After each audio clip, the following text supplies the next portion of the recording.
Long before the flood was remembered as water and judgment, certain ancient writings pause over a name spoken with restraint: Samyaza. The canonical record offers only silence, yet later texts preserved beyond its boundaries suggest a figure whose decision marked a turning point in the order between heaven and earth. These writings do not describe chaos at first, but deliberation, an oath taken, a boundary crossed, and knowledge carried downward rather than kept above. Fragments from non-canonical traditions speak of watchers assigned to observe, not to rule, and of one among them who consented to lead when restraint failed. What compelled such beings to abandon their station? Why did the consequence arrive before rain, before ark, before any visible sign of the flood itself? The record does not answer quickly. It opens instead into a long account of descent, instruction, consequence, and silence, an account that unfolds slowly, and only to those willing to follow it from its first name to its final judgment. The ancient record opens not with catastrophe, but with continuity. Generations pass slowly, measured not in decades but in centuries, and the names listed in early genealogies suggest a rhythm of life unfamiliar to later ages. The texts describe men who lived long enough to see many descendants rise and mature beneath them, forming extended households that endured across vast spans of time. This longevity is not explained. It is simply stated, as though it belonged naturally to the early order of the world. Within this prolonged human lifespan, population increased steadily. The brief phrase preserved in the Book of Genesis, "when men began to multiply on the face of the land," is often read quickly, but it implies a threshold moment. The earth, once sparsely inhabited, became settled. Communities expanded outward from early family lines, and with time came the division of labor, the development of skills, and the first hints of organized society. The record offers few details, but later traditions attempt to fill the silence by describing early cities, fields under cultivation, and emerging forms of craft and governance. The descendants of Cain are described as builders and innovators, associated with metalworking, music, and animal husbandry. These references are brief, yet significant. They suggest that before the flood, human society was not primitive but increasingly complex. Tools were refined, structures were raised, and knowledge was accumulated rather than lost. Nothing in the text implies stagnation. Instead, it portrays a world in motion, advancing generation by generation. Alongside this growth, the early writings maintain a sense of proximity between heaven and earth. God is described as walking among humans, speaking directly, issuing warnings, and receiving offerings without intermediary. The boundary between the divine realm and the human world appears thinner than in later eras. This closeness is not depicted as mystical or chaotic, but as ordered, governed by instruction and expectation. It is within this ordered nearness that the concept of oversight emerges. The Hebrew scriptures allude sparingly to heavenly beings assigned roles beyond mere message-bearing. Psalmic literature later speaks of a divine council, and prophetic writings assume the existence of structured heavenly authority. While these references are separated by centuries of composition, later interpretive traditions read them backward into the earliest period, suggesting that from the beginning, the world was not left unattended. The term later rendered as watchers does not appear explicitly in the earliest canonical passages describing the pre-flood age. Its introduction comes from non-canonical texts, most notably writings attributed to Enoch. These texts claim to preserve knowledge older than the flood itself, though their final forms emerged much later. Even so, they present themselves not as innovations, but as recoveries of ancient memory. According to these traditions, certain heavenly beings were appointed to observe the earth, to bear witness to human development, and to ensure that established boundaries remained intact. Their role was not to govern humanity, nor to interfere directly, but to watch, to see, to record, and to report. This function implies restraint. Observation, by definition, excludes participation. The canonical text neither confirms nor denies such an arrangement. It simply leaves space where later traditions speak. Scholars have long debated whether these later writings reflect genuine early beliefs or theological elaboration shaped by subsequent crises. The record itself remains silent, offering neither endorsement nor contradiction. What can be said with confidence is that the pre-flood world is portrayed as morally dynamic rather than immediately corrupt. Early generations are not uniformly condemned. Individuals are described as righteous, walking in alignment with divine instruction. While others pursue their own paths, the narrative tension develops gradually. There is no sudden fall recorded after Eden that immediately plunges the world into chaos. Instead, the text allows time, long time, for patterns to emerge. As population grows and society advances, the accumulation of power and knowledge becomes inevitable. Long-lived individuals retain memory across centuries, preserving techniques, traditions, and authority. In such a world, influence does not fade quickly. Leadership solidifies. Hierarchies form slowly but endure firmly. Later traditions suggest that this concentration of memory and power contributed to imbalance. The earth is described as filled, and then as filled with violence, a subtle shift in language that implies not mere population density, but moral saturation. Yet this description belongs to a later stage. In the period now under consideration, the imbalance is only beginning to form, not yet visible in its full consequence. It is here that the Watchers, if such beings were indeed assigned, would have been set, not into a world already ruined, but into one still ordered, still developing, still capable of preservation. Their task, according to later accounts, was preventative rather than corrective. They were not sent to judge, but to observe and maintain boundaries that had not yet been crossed. The presence of oversight suggests that the early world was considered valuable, even fragile. Boundaries exist only where crossing them matters. The repeated emphasis in ancient texts on separation between heaven and earth, light and darkness, human and divine, indicates that order was central to the world's design.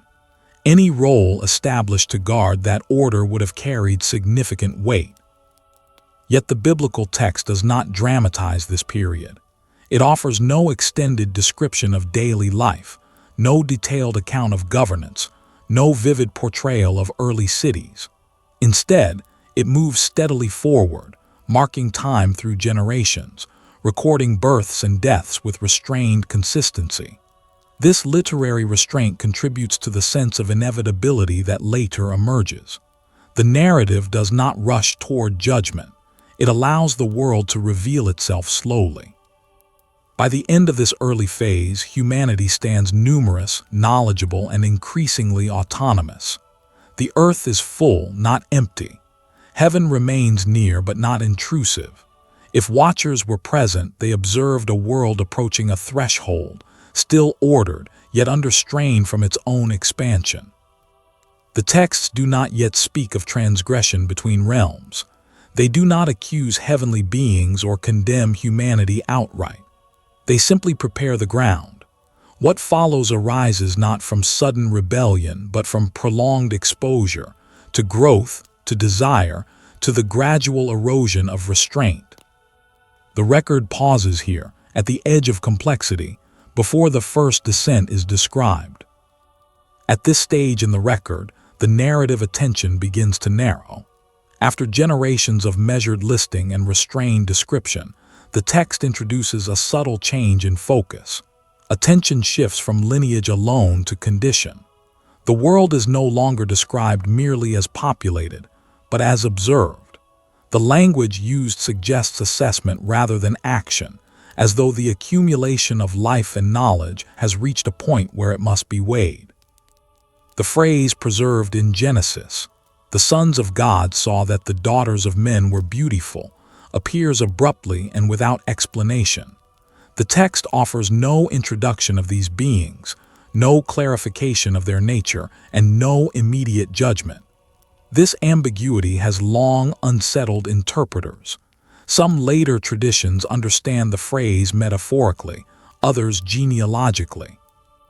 Yet a third line of interpretation, preserved most clearly in the Book of Enoch, reads it literally, identifying these sons of God as heavenly beings assigned to the earth.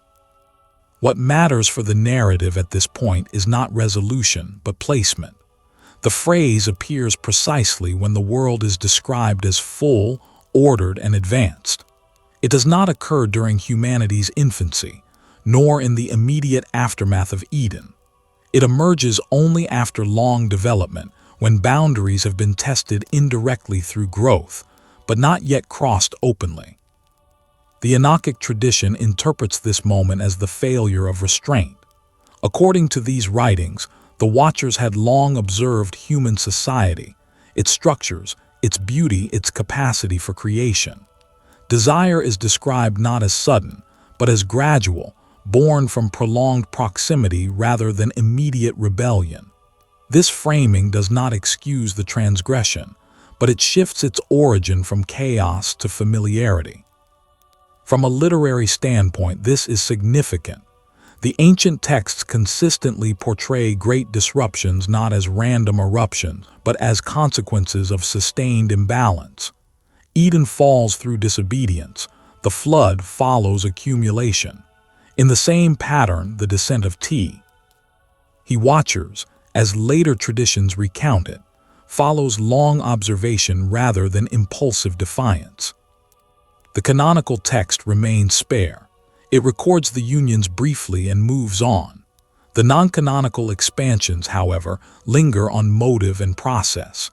They describe deliberation among the Watchers, discussion of consequence, and fear of unequal punishment. These elements suggest awareness of law. Whatever their nature, these beings are not portrayed as ignorant of boundary, but as knowingly weighing it.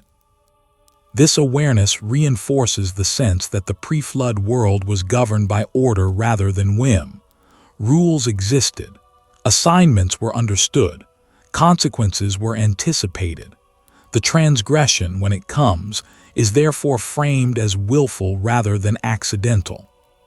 Before that crossing occurs, however, the earth itself is described as altered by human activity alone. Later passages state that violence increased, that corruption spread, and that every inclination of human thought turned continually toward disruption. Yet even here, the text does not assign immediate blame to supernatural influence. Human agency remains central. The world is not corrupted by external invasion alone, but by internal excess. Long life amplifies this effect. Individuals who live for centuries have time to consolidate authority, refine methods of control, and pass influence intact across generations. Mistakes are not quickly forgotten, neither are ambitions. Memory becomes power, tradition becomes weight. In such a context, knowledge itself becomes dangerous. Skills that once served survival now serve dominance. Organization becomes hierarchy. Strength becomes coercion.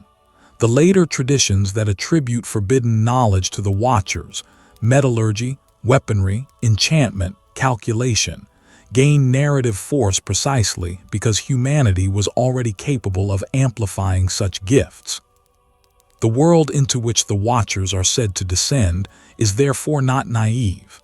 It is ready, and that readiness is itself a risk.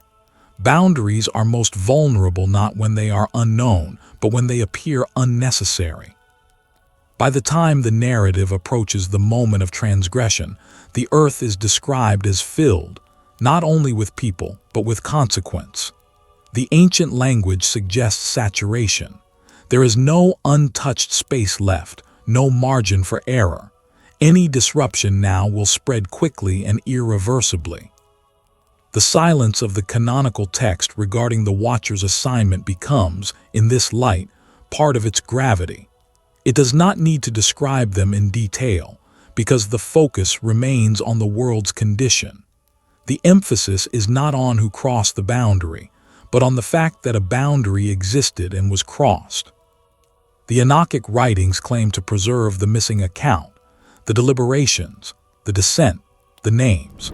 Whether these claims reflect ancient memory or later theological reflection remains debated. What is clear is that these texts arise from an attempt to explain why judgment in the flood narrative appears so absolute. Human corruption alone seems insufficient to account for the scale of destruction described. Thus, the Watchers enter the story not as embellishment, but as explanation. They provide a framework in which the flood is not merely corrective, but restorative, a response to a breach that affected both realms. At the close of this chapter's movement, the world stands balanced on the edge of that breach. Humanity has grown numerous and skilled. Heaven remains near but restrained. Oversight, if present, has not yet failed openly. The descent has not yet occurred, but the conditions for it are complete. The ancient record moves forward without warning, carrying with it the weight of what has accumulated. What follows will not arise from ignorance, but from knowledge, not from scarcity, but from abundance, not from chaos, but from order strained beyond its design. The world before the waters is thus revealed not as primitive or doomed from inception, but as developed, watched, and poised, awaiting the moment when observation gives way to participation. The transition from the condition of the world to the being said to observe it is not marked by spectacle. The ancient texts introduce the Watchers without ceremony, as though their existence required no justification. They are not announced as intruders, nor explained as innovations. In the later writings that preserve their names and roles, they appear already established, present before the crisis, assigned before the failure. The designation most often translated as Watchers derives from an Aramaic term meaning those who are awake or those who keep vigil. This description emphasizes function rather than nature. They are defined not by what they are made of, but by what they do. To watch is to remain alert, to observe continuously, and to refrain from sleep. The term carries connotations of endurance and restraint, implying a task sustained over long duration rather than brief intervention. In the Book of Enoch, these beings are presented as a specific order among the heavenly host. They are not described as the highest authorities, nor as messengers dispatched briefly to deliver instruction. Instead, they occupy a middle role, assigned to the earth, positioned between realms, accountable to a higher command. Their authority is limited, their purpose narrowly defined. This limitation is essential to their identity. The Watchers are not creators. They are not judges. They are not described as participants in human affairs. Their task, according to the texts, is observation and guardianship, ensuring that boundaries established at creation are not violated. In this sense, they resemble stewards rather than rulers, custodians rather than governors. The canonical scriptures do not provide a direct account of such beings operating before the flood. However, they contain fragments that later traditions interpret as consistent with this framework. References to sons of God, to a divine council, and a heavenly being's assigned jurisdiction over regions or peoples appear throughout biblical literature. While these passages belong to different historical layers, they contribute to a worldview in which the unseen realm is structured rather than chaotic. The Enochic literature gathers these scattered assumptions and applies them retrospectively to the pre-flood world. It does not claim novelty. Instead, it presents itself as preserving knowledge lost to later generations, knowledge that once explained why the flood narrative unfolds with such severity. Whether this claim reflects historical memory or theological interpretation remains debated, but the coherence of the system it presents is notable. According to these texts, the Watchers were bound by laws distinct from those governing humanity. Humans are commanded, warned, corrected, and forgiven within the narrative. The Watchers, by contrast, are assumed to know the law fully from the outset. Ignorance is never offered as explanation for their later actions. Their responsibility is therefore greater, not lesser.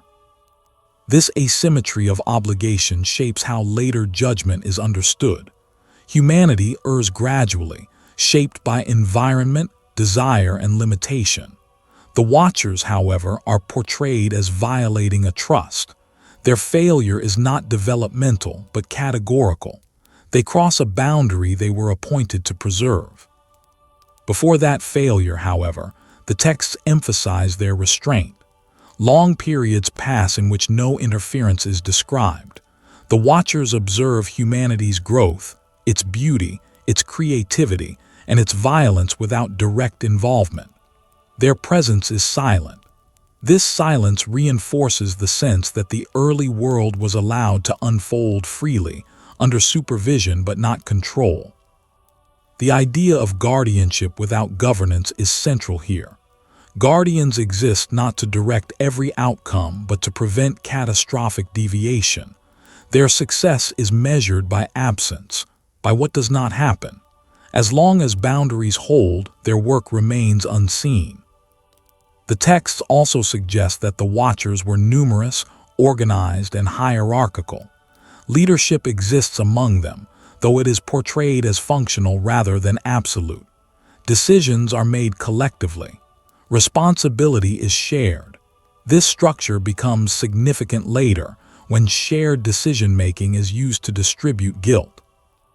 At this point in the narrative, however, that structure remains intact. The Watchers have not yet acted. They are present but passive, attentive but restrained.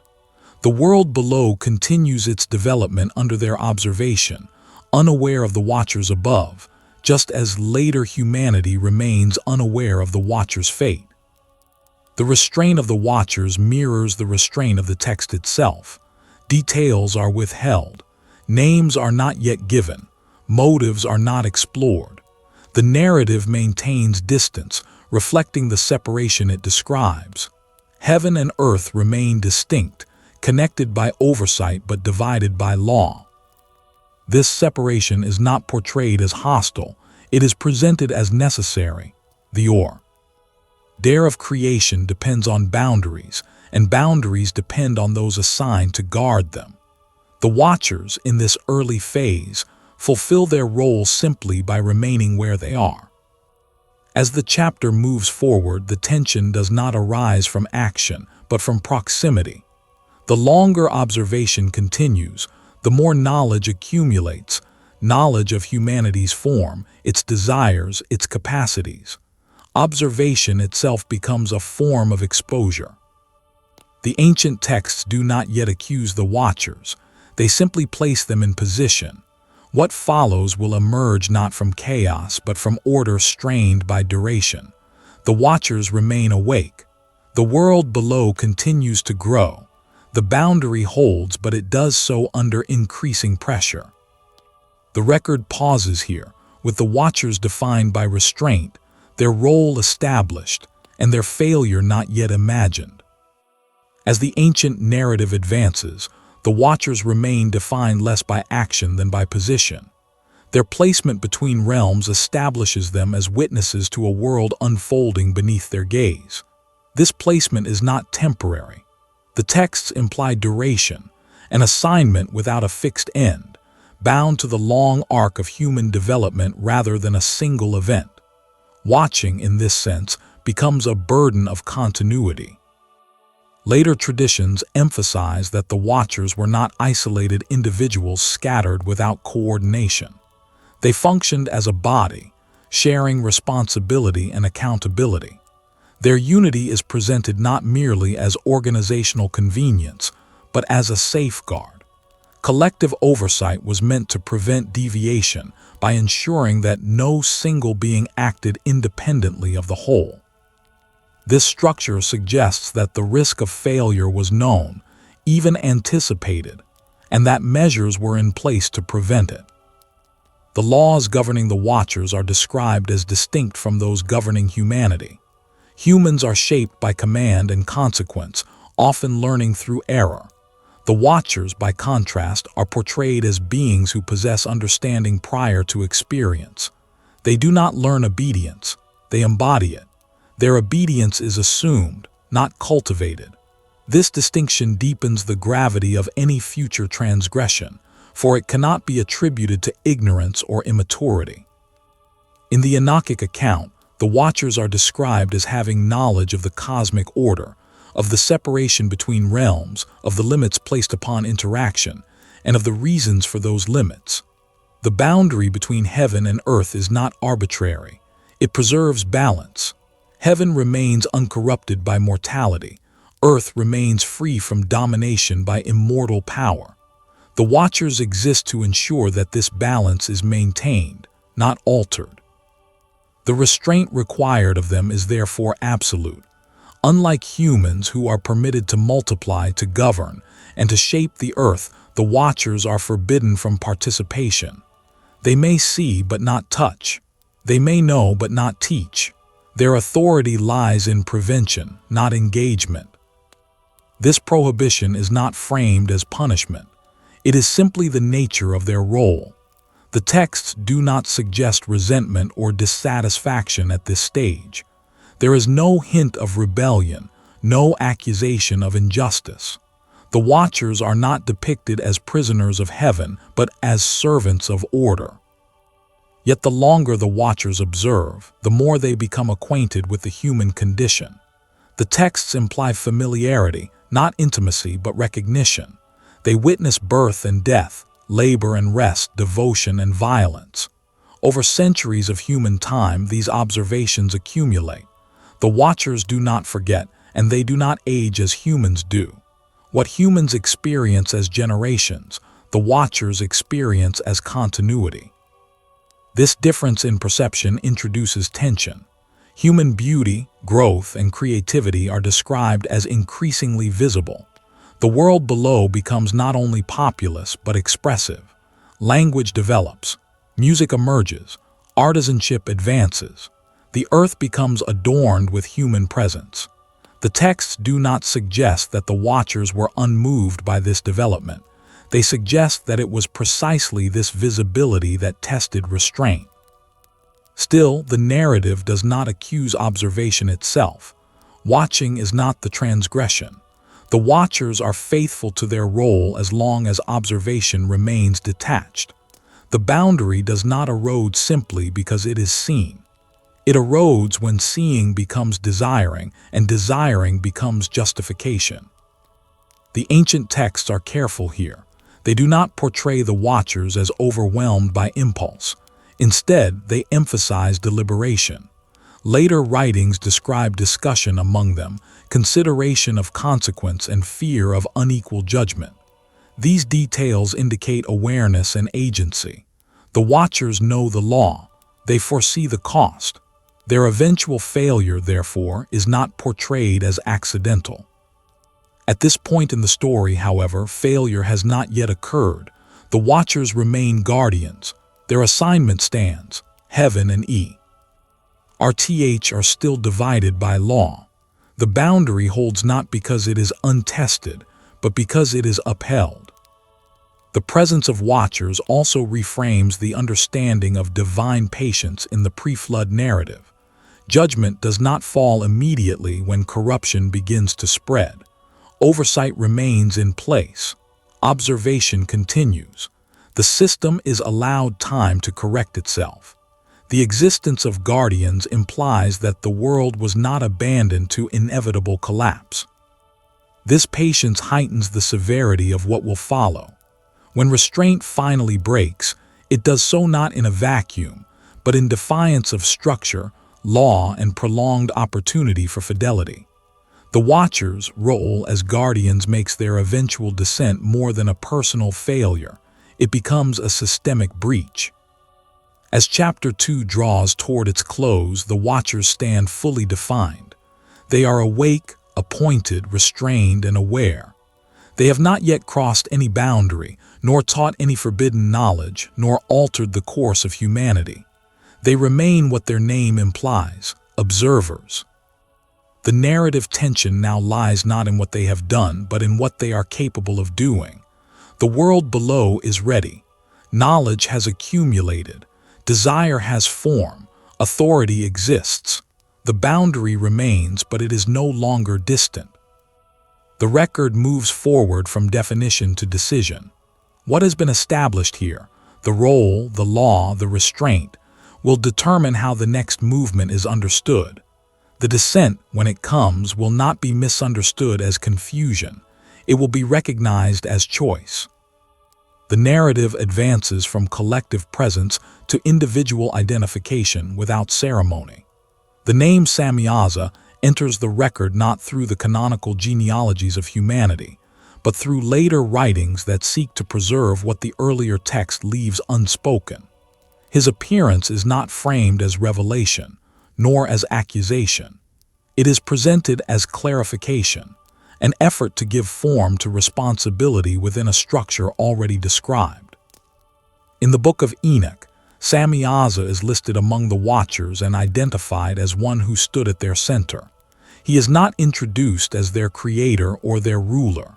No divine appointment to supremacy is described. Instead, his position emerges from association and recognition. He is named first not because he commands by force, but because others align with him. This distinction matters. The texts do not portray Samyaza as a solitary rebel acting against the will of heaven in isolation, nor do they depict him as coerced into leadership. His authority is shown as relational, arising from trust, shared deliberation, and collective agreement. He becomes prominent because the Watchers move together, not because he elevates himself above them. Later traditions describe Samyaza as one who voiced concern over the consequences of transgression even before it occurred. In these accounts, he is not ignorant of law. He understands the weight of crossing the boundary between realms. His hesitation is preserved alongside his eventual consent, creating a portrait that is neither simplistic nor exculpatory. He is aware, cautious, and yet ultimately complicit. This portrayal aligns with the broader pattern of ancient narratives, which often locate catastrophe not in ignorance but in conflicted knowledge. Samyaza does not descend because he misunderstands his role. He descends after considering it. His failure is therefore not portrayed as impulsive, but as deliberate. The canonical text offers no confirmation or denial of this figure. Genesis records the action, the sons of God, without names, ranks, or motives. The later naming of Samyaza functions as an interpretive act, assigning coherence to a collective transgression. Scholars remain divided on whether this reflects an older oral tradition or a later attempt to explain ambiguity. The record itself does not resolve the question. What remains consistent is the manner of his introduction. Samyaza is not accused immediately. He is identified. His name appears before judgment, before chains, before condemnation. This ordering suggests that understanding precedes consequence. The text allows the reader to see who he was before he is seen for what he did. Within the Watcher's structure, Samyaza appears as a point of convergence. The text suggests that discussion among the Watchers did not occur in disorder. Concerns were voiced, risks weighed, and unity sought. Samyaza's role emerges here as one who articulates the fear shared by many, and later, as one who agrees to bear shared guilt. The notion of shared guilt is central to his characterization. According to Enochic tradition, Samyaza feared that if some Watchers transgressed while others refrained, punishment would fall unevenly. His proposal, that all bind themselves by oath, was meant to prevent abandonment, not to initiate rebellion. It was a solution to internal division, not an invitation to chaos. This detail reframes his leadership. He does not incite the watchers by promise of gain, but by appeal to solidarity. His concern is not dominance, but unity. In this, his authority reflects the structure already described in earlier chapters: collective responsibility enforced by mutual agreement. The texts do not present this oath as inevitable. They emphasize choice. The watchers are described as deliberating, not drifting. Samyaza's voice carries weight because it resonates with others, not because it overrides them. The descent that follows is thus portrayed as a shared decision, not a command enforced from above. This relational authority distinguishes Samyaza from later figures of rebellion in other traditions. He does not stand alone against heaven. He stands among others who choose with him. His prominence lies in coordination, not coercion. At this stage of the narrative, however, the descent has not yet occurred. Samyaza is named but not yet judged. He exists within the structure of the Watchers as it was intended to function, ordered, restrained, and bound by law. His future actions are not yet described. Only his position is clarified. The ancient record allows this pause. It introduces the figure without resolving him. The reader is permitted to see Samyaza as he was before the oath, before the descent, before consequence. He is a watcher among watchers, entrusted with oversight, aware of boundary, and bound by relationship rather than force. The story moves forward from here not toward immediate rebellion, but toward deliberation. What follows will arise from conversation, agreement, and the gradual erosion of restraint, not from sudden defiance. As the narrative progresses, Samyaza's presence becomes increasingly defined by context rather than action. The later texts do not rush to describe his descent or his transgression. Instead, they linger on the conditions that made his role consequential. He stands at the intersection of awareness and responsibility, not yet condemned, but already burdened by foresight. In the Enochic tradition, Samyaza's fear of unequal judgment reveals a crucial assumption: that divine order is precise, not arbitrary. Punishment, he believes, will follow individual responsibility unless responsibility is shared. This belief suggests an intimate understanding of heavenly law. The Watchers are not portrayed as uncertain about consequence. They are portrayed as calculating it. Samyaza's concern does not arise from rebellion, but from anticipation of justice. This anticipation deepens his characterization. He does not deny the legitimacy of judgment. He accepts it as inevitable if the boundary is crossed. His proposal of an oath is therefore not an attempt to evade consequence, but to distribute it. In binding the Watchers together, he seeks to prevent retreat, not to justify action. The oath functions as a mechanism of cohesion in the face of known transgression. The mountain upon which this oath is later said to be sworn is described with restraint. It is not depicted as a place of power seized, but as a place chosen, remote, elevated, and removed from human habitation. The geography matters. Mountains in ancient literature often mark boundaries between realms, places of proximity rather than dominance. The choice of such a location reinforces the gravity of the decision being made. Samyaza's role at this moment is not that of commander but of facilitator. He speaks, others respond. He proposes, others consent. The text emphasizes plurality. The Watchers act as a body, not as a hierarchy executing orders. Samyaza's prominence lies in articulation, not enforcement. This distinction preserves the moral weight of collective responsibility. No Watcher is absolved by obedience to a superior. Each binds himself knowingly. Samyaza does not remove agency from others. He consolidates it. The descent that follows cannot be blamed on coercion, nor can it be isolated to a single figure. At the same time, the naming of Samyaza serves a narrative function. By identifying a coordinating figure, The text provides a focal point for accountability without collapsing the complexity of shared guilt. Samyaza becomes the reference point through which the watcher's failure is remembered, not because he alone is responsible, but because he stands at the center of their agreement. The canonical silence regarding his name contrasts sharply with the detail preserved in later tradition. Genesis records the outcome, the unions, the offspring, the corruption, but omits the deliberation. The Enochic literature inserts that missing layer, transforming a brief biblical statement into a moral process.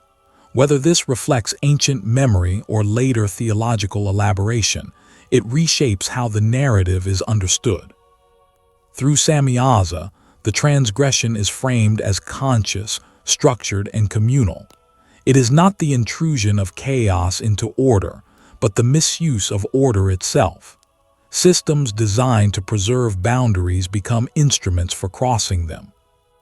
At this point, the narrative remains suspended. Samyaza has not yet descended. The oath has not yet been sworn. The watchers are still positioned above the world they observe. The tension lies entirely in what has been decided, not in what has been done. This pause is deliberate. Ancient texts often slow before irreversible acts, allowing weight to accumulate. The reader is given time to understand who Samyaza is before witnessing what follows from his consent. Judgment, when it comes, will not be abstract. It will be directed toward a known figure whose role has been carefully established. Samyaza thus stands as a threshold figure. He marks the transition from observation to participation, from restraint to action, from assigned guardianship to chosen violation. Yet he does so without spectacle, without defiance, and without denial of law. The narrative prepares to move forward. The watcher's unity is secured. Responsibility is shared. The boundary remains visible, but it is no longer unquestioned. What follows will unfold not as accident, but as fulfillment of a decision already made. The record moves from naming to action, carrying Samyaza with it, not as an archetype of rebellion, but as a figure whose authority arose from relationship, whose failure emerged from deliberation, and whose judgment will precede the waters that erase the world below. The decision, once formed, does not immediately become action. The ancient texts linger instead on the act that binds intention into permanence. Before any descent is described, before any boundary is crossed, later traditions place the watchers upon a mountain. This setting is not incidental. In ancient thought, mountains are thresholds, elevated spaces where separation narrows, where heaven and earth appear nearer without becoming one. The choice of such a place reflects the gravity of what is about to be affirmed. The Book of Enoch names the mountain and preserves its memory not as a site of power seized, but as a place of agreement enacted. It is here, according to the tradition, that the watchers assemble in full number. They do not arrive as scattered individuals, but as a collective. The narrative emphasizes presence. None are absent. None are compelled. What follows occurs with awareness and witness. The oath itself is described with restraint. There is no invocation of conquest, no promise of dominion. The language centers instead on mutual binding. Each watcher consents not merely to the act that will follow, but to shared responsibility for its consequence. This distinction is critical. The oath is not a pact of ambition, but a covenant of liability. The fear that motivates this oath is preserved explicitly. Samyaza, speaking within the collective, expresses concern that if only some descend while others refrain, judgment will fall unevenly. Those who act will suffer consequence alone, while those who abstain will remain unscathed. The oath is proposed as a means of preventing abandonment, not of avoiding judgment altogether. This reveals a great deal about how the watchers understood divine justice. They assumed judgment to be precise, discerning, and individualized. There is no suggestion that consequence can be escaped. Instead, the concern is distribution. Shared guilt in their reasoning becomes a form of protection, not against punishment but against isolation. The oath thus transforms potential individual transgression into collective breach. Once bound, no watcher can retreat without breaking faith with the others. Responsibility becomes inseparable. What one does, all have agreed to bear. This logic does not erase culpability, it multiplies it. The texts do not portray this reasoning as naive. On the contrary, it is presented as calculated and sober. The watchers are not deceived into thinking that unity will absolve them. They believe only that unity will prevent fragmentation of consequence. Their fear is not of justice itself, but of facing it alone. The act of swearing an oath carries weight in ancient literature. Oaths bind not only the speaker, but the order within which the oath is made. They invoke permanence. Once spoken, they cannot be withdrawn without further violation. By choosing to swear collectively, the watchers convert deliberation into destiny. The mountain becomes, in this moment, a witness rather than a sanctuary. It stands as silent record of consent. The texts do not describe divine interruption at this stage. There is no immediate prohibition voiced, no thunder or sign. The absence of interruption reinforces the theme established earlier. The watchers act with full agency. The law is known. The silence does not equal permission. This silence is significant. In many ancient narratives, divine silence precedes irreversible choice. Warning has already been given by law itself. The watchers do not require a new command to know what they are about to do. Their oath acknowledges that knowledge implicitly. The collective nature of the oath also alters the moral structure of the story. From this point forward, the transgression cannot be reduced to a single figure, even though Samyaza remains prominent. Leadership dissolves into complicity. The watchers move as one body, bound by words they themselves have spoken. The mountain oath thus functions as a hinge in the narrative. Before it, restraint still exists as a viable option. After it, restraint would require betrayal. The watchers choose solidarity over obedience, unity over separation. This choice does not appear sudden. It is the culmination of prolonged observation and growing familiarity. The text suggests that the oath is sworn not in passion, but in resolve. The watchers understand that what follows will alter their standing irreversibly. There is no illusion of return without consequence. The oath seals this awareness into commitment. Importantly, the oath precedes the descent. The watchers bind themselves before acting, ensuring that the action, when it comes, is no longer merely personal desire, but collective will. This ordering underscores the seriousness of the breach. The descent will not be an impulsive fall, it will be an enacted decision.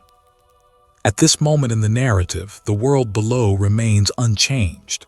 Humanity continues unaware.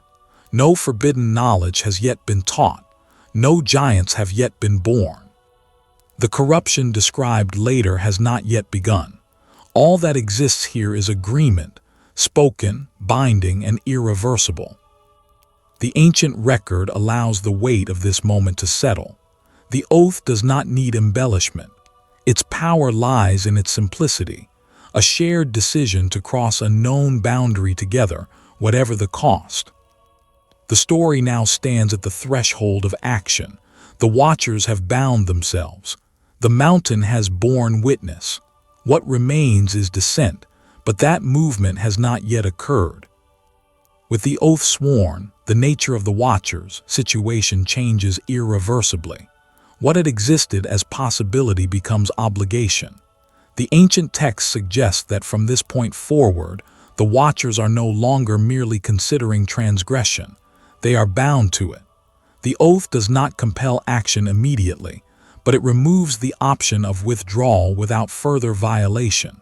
Silence now carries the weight of consent. Later traditions describe this binding as more than symbolic. An oath, in ancient understanding, is an act that restructures reality. Words spoken with intent do not vanish. They establish conditions that persist. For beings whose existence is ordered by law rather than instinct, this spoken agreement carries particular force.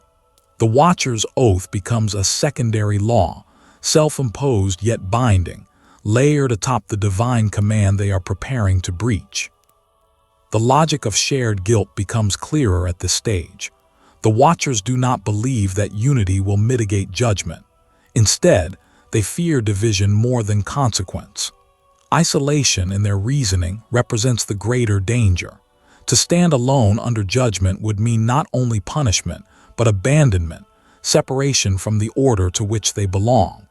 By binding themselves together, they preserve relationship even in condemnation. This reveals a critical tension within the Watcher's identity.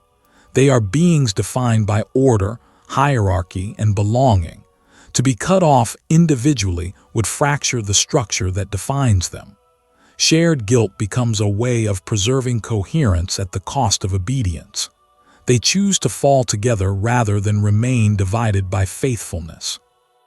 The mountain oath thus reflects not only fear of judgment, but fear of fragmentation. The Watchers' unity has been their strength as guardians. Now, paradoxically, that same unity becomes the mechanism of their failure. The structure designed to prevent deviation becomes the means by which deviation is ensured. The texts do not portray this decision as driven by malice. There is no language of hatred toward humanity or defiance toward heaven. Instead, the Watchers' reasoning is inward-facing. Their concern is with their own standing, their own cohesion, their own fate. Humanity, at this stage, remains an object of observation rather than intention. This inward focus deepens the tragedy of the narrative. The Watchers do not descend to rule or destroy. They descend after binding themselves against abandonment. Their oath is an attempt to manage consequence rather than avoid wrongdoing. In this, the texts present a form of misplaced prudence, wisdom turned inward until it undermines its own purpose. The absence of divine interruption at this moment continues to shape interpretation. The silence following the oath is not endorsement, but allowance. The Watchers are permitted to act freely, precisely because freedom is necessary for accountability. The law does not need to be repeated. It stands unchanged, even as it is prepared to be violated. The mountain, once a place of separation, now becomes a marker of transition. After the oath, the Watchers are no longer only Watchers. They have not yet descended, but they have already crossed a threshold internally. The boundary between observation and participation has been breached in intention, if not yet in action. Ancient texts often treat intention as the seed of consequence. Deeds follow words, judgment follows decision. The oath thus initiates the chain of events that will culminate in confinement, destruction, and the flood itself. Without this oath, later consequences would lack cohesion. With it, they become the unfolding of a single, unified breach. As the narrative moves forward, the oath recedes into memory, but its effects remain active. The Watchers' descent will be shaped by it. Their shared responsibility will determine the form of their judgment. Even their later pleas for mercy, preserved in Enochic tradition, are framed collectively rather than individually. At this point, however, judgment has not yet been pronounced. The Watchers remain unpunished, though no longer innocent. Heaven and earth are still separate in action, if not in intent. The world below continues unaware, while above, commitment has been sealed. The chapter closes not with movement, but with stillness charged by decision. The Watchers have bound themselves together on the mountain. The law stands unchanged.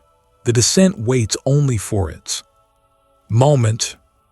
What follows the oath is not described as immediate upheaval. The ancient texts do not depict the descent as violent or sudden, nor do they surround it with signs or portents. Instead, it unfolds as a continuation, an action emerging naturally from a decision already made.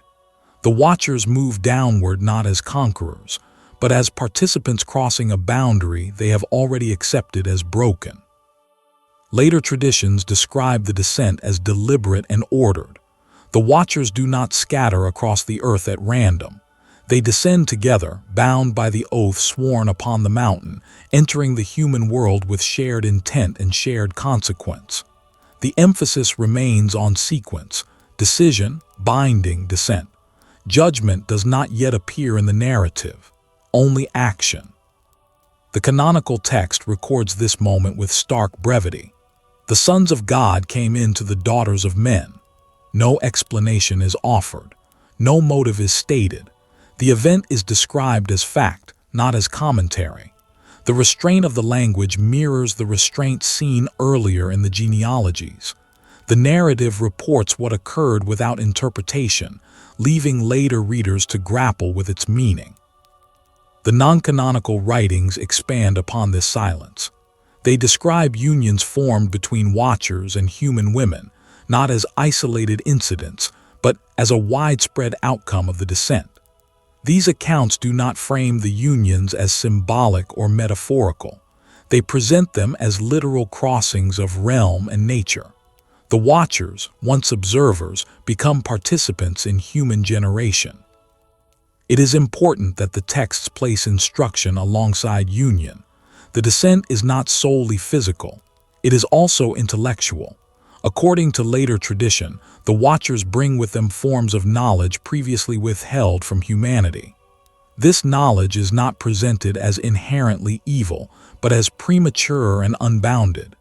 Timing, rather than content, becomes the central issue. The instruction follows the descent, not the oath. This ordering reinforces the narrative logic. Knowledge is transmitted only after proximity is established. Observation gives way to familiarity. Familiarity gives way to disclosure. The Watchers teach what they know because they are now among humans rather than above them. The types of knowledge attributed to this instruction vary across traditions, but certain categories recur consistently. Metallurgy, particularly the working of weapons, the cutting of roots and the use of plants, the observation of celestial bodies, the calculation of time, and the arts of adornment are all mentioned. These are not abstract teachings. They are practical, immediately applicable skills. The texts do not suggest that humanity was incapable of discovery on its own. Rather, they imply acceleration. Knowledge that might have emerged gradually over generations appears suddenly, without the accompanying restraint that slow development enforces.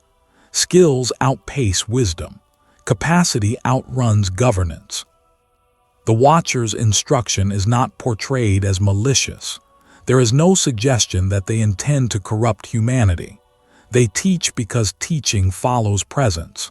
Once they have crossed into participation, withholding knowledge becomes inconsistent with their new position.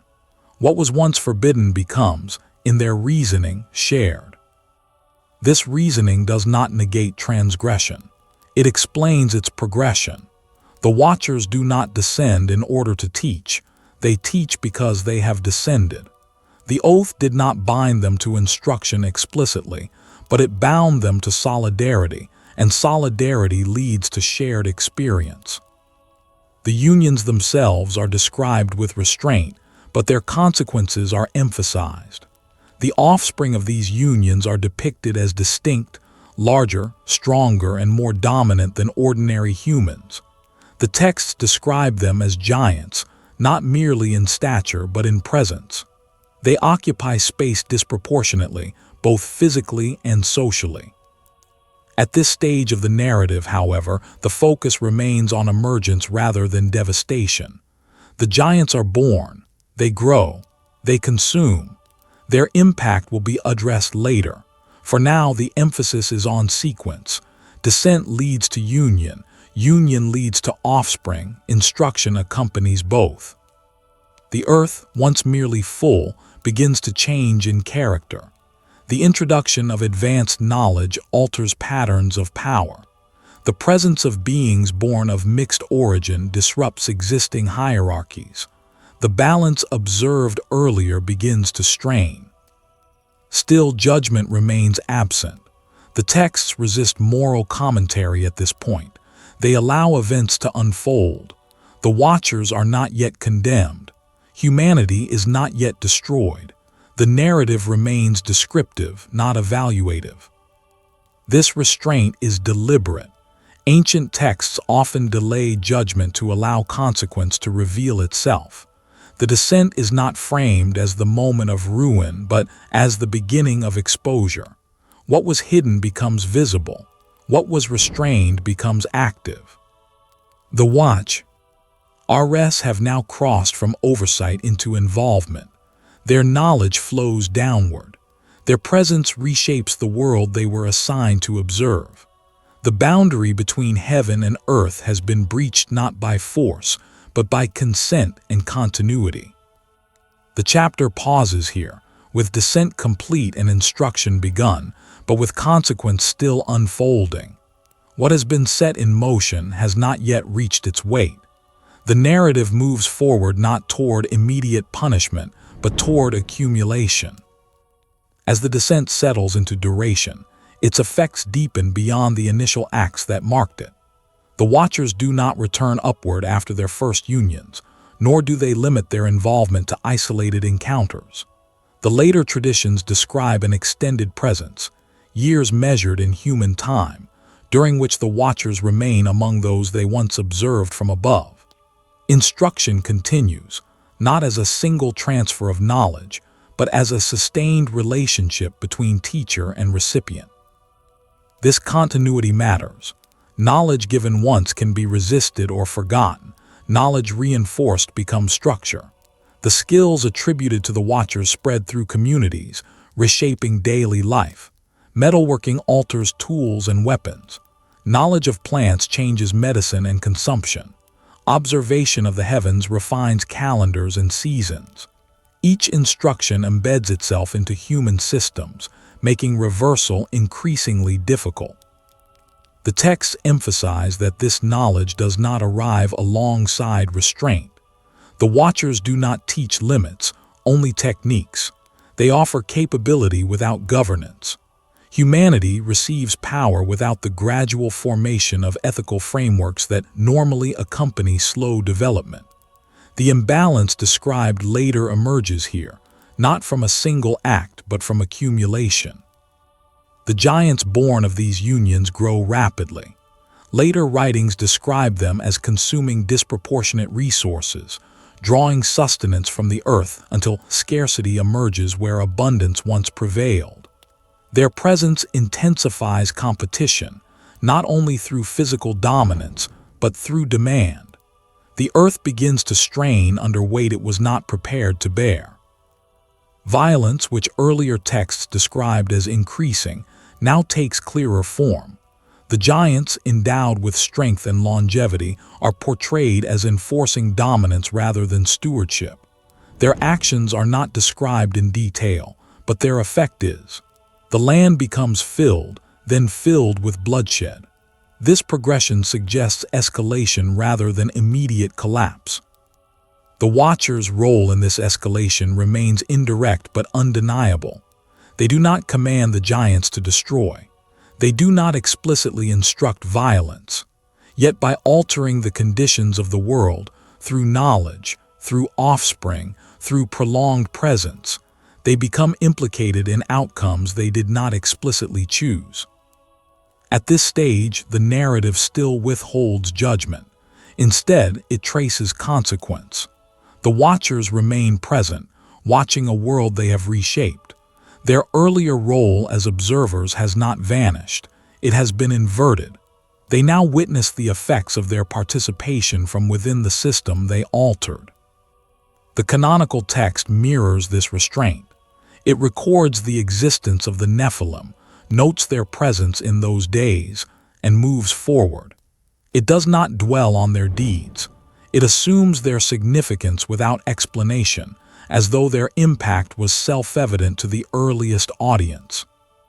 Later traditions fill this silence by describing a world increasingly ungovernable. Human society, already advanced, now operates under pressure from beings whose scale and appetite exceed its capacity. Order fragments. Authority shifts from lineage and law to strength and fear. The Earth's capacity to sustain life diminishes. The Watcher's instruction, once framed as sharing, now appears as exposure. Knowledge that once belonged to a realm beyond humanity circulates freely, detached from accountability. The separation between heaven and earth, once maintained by restraint, has been functionally erased. It is here that the narrative tension turns inward. The Watchers, having crossed the boundary, are no longer merely transgressors. They are witnesses to the consequences of their choice. The texts suggest awareness, though they do not yet describe repentance. The Watchers see what has followed from descent, but remain bound by the oath that first carried them downward. Humanity, meanwhile, continues unaware of the larger structure within which these changes occur. The people experience famine, violence, and dominance without understanding their origin. The corruption of the world is lived, not analyzed. The sequence established earlier now completes its arc. Oath leads to descent. Descent leads to union. Union leads to instruction. Instruction leads to imbalance. No single step contains judgment, yet together they form a condition that demands response. Only a T. His point due later traditions introduce the cries of the earth and of humanity rising upward. These cries are not framed as formal accusation, but as consequence made audible. Creation itself becomes the witness, carrying evidence of disruption back toward the realm from which the Watchers descended. The Watchers' failure is now complete in effect, though not yet addressed in judgment. The narrative prepares to shift from description to response. Oversight will be reasserted, not through observation but through intervention. The chapter closes with the world altered, the boundary breached, and the effects of instruction fully embedded in human life. What began as shared guilt on a mountain has become shared consequence across the earth. The descent has achieved permanence. With the descent complete and instruction established, the narrative turns from cause to manifestation. The ancient texts do not linger on the moment of conception. They move instead to result. The offspring of the unions between the Watchers and human women are introduced not through genealogy, but through effect. They are named by what they become rather than by who they descend from. They are called Nephilim. The term itself is preserved with ambiguity. Its root has been variously understood as fallen ones, those who cause others to fall, or those who descend. The texts do not define it explicitly, and later interpreters have debated its meaning for centuries. What remains consistent across traditions is not etymology, but description. The Nephilim are presented as beings whose presence alters the world around them. Canonical scripture offers only brief acknowledgement. They are said to be on the earth in those days, and also afterward, a phrase that suggests duration rather than moment. They are described as mighty men of old, remembered, not forgotten. This memory implies impact. Their existence leaves an imprint strong enough to survive catastrophe. The non-canonical writings expand upon this impression. They describe the giants as exceeding ordinary human scale, not merely in height but in capacity. Their bodies are larger, their strength greater, their appetites unrestrained.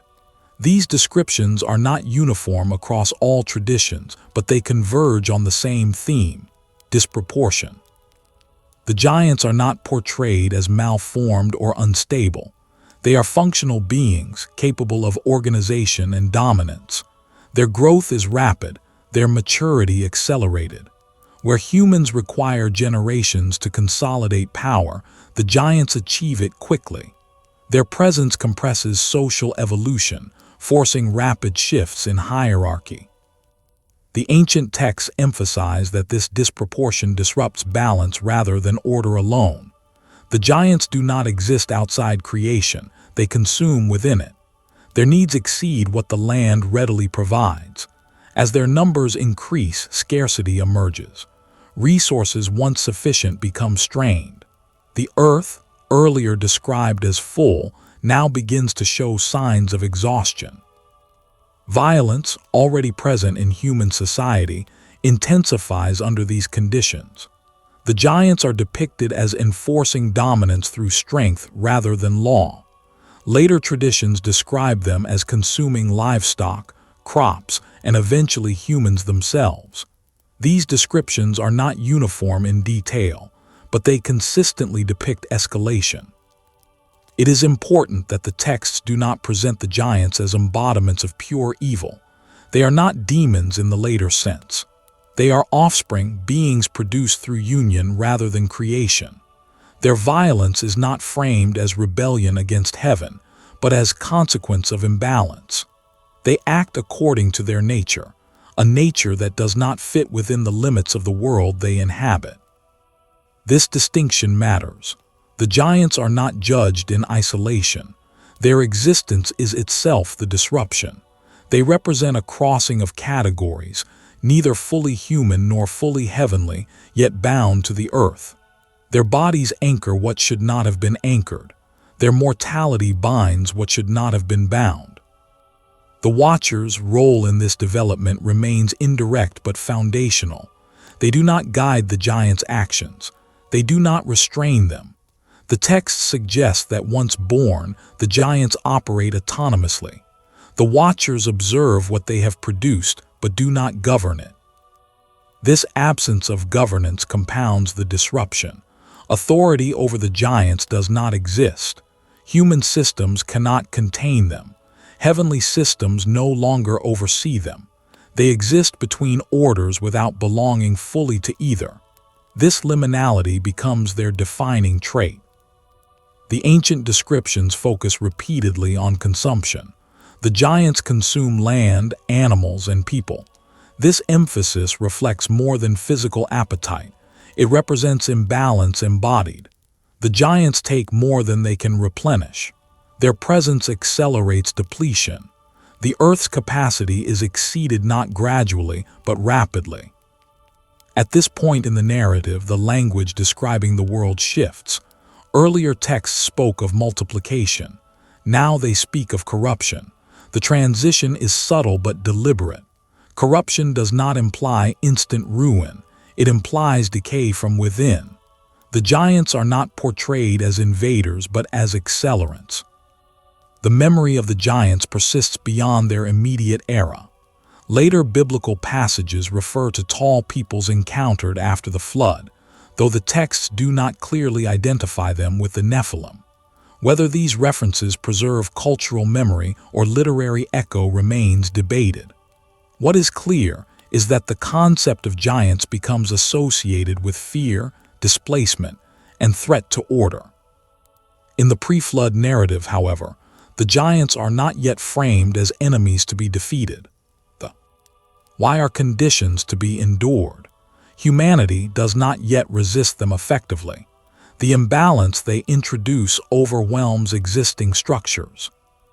The Watchers, bound by oath and present among humanity, witness this escalation. The texts suggest awareness without intervention. Their earlier choice now bears fruit in forms they did not fully anticipate. The instruction they provided has enabled power. The unions they formed have produced beings beyond restraint. Still, judgment does not yet arrive. The narrative continues to delay response, allowing consequence to manifest fully. The giants grow. The earth strains. Violence spreads. The world approaches saturation, not only of population but of disruption. The birth of the giants thus marks a turning point. What was once boundary crossing becomes world-altering. The disruption of created order is no longer theoretical.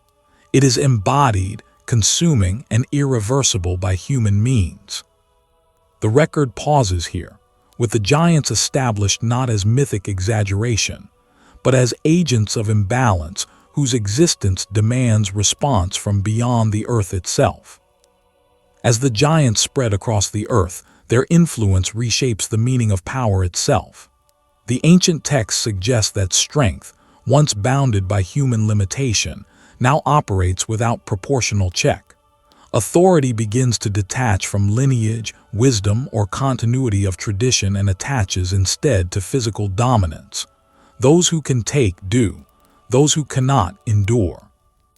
The descriptions preserved in later traditions emphasize scale not for spectacle but for consequence. The giant's size magnifies every imbalance already present. A dispute becomes devastation. A demand becomes famine. Where humans once competed within shared limits, the giants introduce asymmetry, conflict without parity.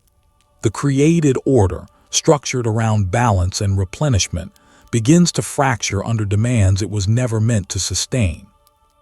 The texts repeatedly return to the earth itself as witness.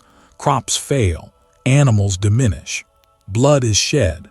These are not isolated disasters but patterns. The earth, earlier described as abundant and filled, is now portrayed as exhausted. This exhaustion is not merely ecological, it is moral. The land bears the weight of actions taken upon it without restraint. Human response, as recorded, is minimal. There is no organized resistance described, no uprising against the giants. Humanity lacks the means to oppose what has emerged. This helplessness deepens the sense of inevitability that permeates the narrative. The giants are not conquerors arriving from outside. They are products of the world's own altered conditions. To resist them would require undoing the breach that produced them. The Watcher's presence during this period remains largely implicit. Later writings suggest that they remain among the giants and humans alike, observing consequences they can no longer control. Their earlier role as guardians has fully inverted. Where they once prevented catastrophic deviation, they now witness it unfold without remedy. This helplessness is central to the narrative's weight. The Watchers, who possess knowledge and foresight, now confront outcomes that exceed both. The oath that bound them together prevents retreat. Their instruction cannot be withdrawn. Their offspring cannot be undone. The system they disrupted continues to operate according to its altered logic. At this stage, the texts begin to introduce the idea of complaint, not yet formal judgment, but appeal. The cries of humanity and of the earth are said to rise upward. This language is metaphorical, yet consistent across ancient traditions. Creation itself becomes a witness, bearing testimony to imbalance that cannot correct itself. The giants are central to this testimony. They are visible evidence that a boundary was crossed. Their existence cannot be explained within the original order of creation. They embody the mingling of realms that law had separated. As long as they remain, the breach remains active. Importantly, the giants are not portrayed as immortal. They grow, consume, and die. Yet their deaths do not resolve the disruption. Violence persists beyond individual lives. Knowledge remains embedded in human systems. The earth does not recover simply because giants perish. The consequences of their presence outlast them. This persistence intensifies the narrative's gravity. The problem is no longer confined to a generation. It has become systemic. The created order cannot return to balance through gradual correction. Something more decisive will be required. The canonical text begins to reflect this shift in tone. Where earlier passages described increase, later ones describe grief. Language attributed not only to humanity, but to the divine perspective. The world is no longer merely observed, it is evaluated. The conditions established by the giants have reached a threshold. Yet even here, judgment is delayed. The narrative allows full visibility of consequence before response. This delay underscores the justice of what will follow. Nothing occurs prematurely. The earth is allowed to testify fully to what it has borne. The giants in this framework are not the ultimate focus of judgment. They are indicators. They reveal that the breach between heaven and earth has produced effects beyond repair by human or intermediary means. The Watchers' failure, embodied in their offspring, has altered creation at its foundation. As the chapter closes, the giants stand as symbols of imbalance realized. Their scale magnifies the cost of crossing boundaries meant to preserve life. Their influence accelerates corruption already present. Their existence ensures that the world cannot simply continue as it was. The narrative now prepares to move from manifestation to response. Oversight will return, not through observation or instruction, but through judgment. The birth of the giants has made that judgment unavoidable. The presence of the giants marks imbalance made visible, but beneath their dominance lies a quieter disruption, one less immediately apparent, yet more enduring. The ancient texts turn from bodies to practices, from scale to skill. They begin to trace how knowledge, once introduced without limit, continues to shape the world long after its source fades from sight. Later traditions attribute specific forms of instruction to individual watchers, though the texts differ in their cataloging. What remains consistent is not the precise list, but the nature of what was taught. These were not mystical abstractions reserved for ritual alone. They were applied arts, methods that altered how humans engaged with the earth, with one another, and with time itself. Metallurgy is described as one of the earliest and most consequential transmissions. The working of metals had existed in rudimentary form, but the Watcher's instruction is said to refine it. Weapons become more durable, sharper, more efficient. Tools increase in effectiveness. This refinement alters the balance between labor and force. Where strength once depended on body and number, it now depends on technique and material. The texts do not condemn metal itself. They emphasize its use. Knowledge that can serve cultivation can also serve violence. Without restraint, the latter prevails. The spread of advanced metallurgy accelerates conflict, not because humans were incapable of violence before, but because capacity outpaces control. Alongside metallurgy, the Watchers are said to teach the cutting of roots and the use of plants. Medicine and poison emerge from the same source. Healing knowledge exists, but so does the capacity to harm subtly, without open confrontation. This introduces a new form of power, one that operates unseen. Trust erodes when illness can be induced as easily as cured. The observation of celestial patterns is also described. The movements of the sun, moon, and stars are measured and named. Calendars become precise. Seasons are anticipated. Time itself becomes a tool. This knowledge grants humanity foresight beyond immediate experience, enabling planning, coordination, and control on a scale previously impossible. Again, the texts do not present this knowledge as inherently corrupt. They emphasize timing and context. Knowledge of the heavens grants perspective, but also temptation, to read destiny where only pattern exists, to assert control where only observation was permitted. Adornment and the arts of appearance are also mentioned. The Watchers are said to teach the making of ornaments, cosmetics, and enhancements. These practices alter social dynamics subtly. Value shifts toward display. Desire is cultivated deliberately. Attraction becomes instrument rather than happenstance. The cumulative effect of these teachings is acceleration. Human society does not merely advance, it advances unevenly. Power concentrates. Those with access to instruction gain advantage over those without. Inequality widens. Hierarchies harden. The Watcher's instruction differs from human discovery in one crucial way: it bypasses process. Human knowledge normally emerges through trial, error, and limitation. These constraints shape wisdom alongside skill. The Watcher's knowledge arrives without that shaping force. It is complete, functional, and untempered by consequence. The texts emphasize that this imbalance does not announce itself immediately. At first, knowledge appears beneficial. Crops improve, tools refine, medicine heals. The disruption lies not in initial outcome but in trajectory. Without restraint, improvement becomes domination. The giants amplify this effect. Their strength, combined with advanced knowledge, creates an unassailable class. Violence becomes efficient. Consumption becomes systematic. The Earth's resources are extracted faster than they can replenish. What was once abundance becomes scarcity. The Watcher's role in this process remains indirect. They do not administer these systems. They initiate them. Once knowledge enters circulation, it moves independently of intent. The Watchers do not need to command corruption for it to spread.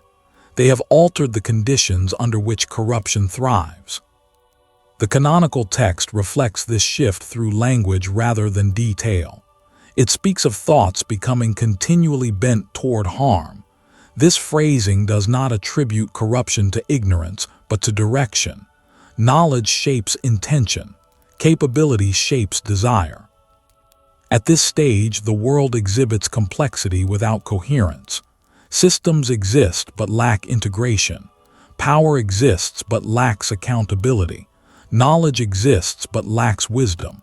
These absences are not immediately catastrophic, but they are cumulative. The Watchers, once guardians of boundary, now stand within a world reshaped by their instruction. The texts suggest awareness, but not intervention. Their earlier restraint has already failed. To intervene now would require undoing what has been embedded across generations. The spread of forbidden knowledge thus becomes irreversible. Even if the Watchers were removed, their instruction would remain. Tools would still exist. Calendars would still govern time. Weapons would still shape conflict. The breach has altered humanity's trajectory permanently. The narrative continues to resist judgment here. It does not yet condemn knowledge itself. It allows consequence to reveal its nature. The world moves forward under new conditions, shaped by gifts that arrived without measure. The chapter pauses at this point, with knowledge fully disseminated and imbalance fully active, but with response still withheld. The record prepares to move from spread to saturation, from alteration to outcry. As the knowledge spreads, its effects begin to interlock.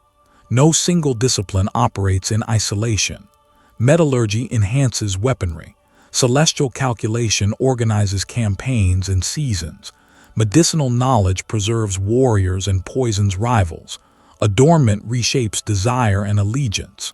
Together, these teachings form a system, one that accelerates human capacity while eroding the limits that once moderated it.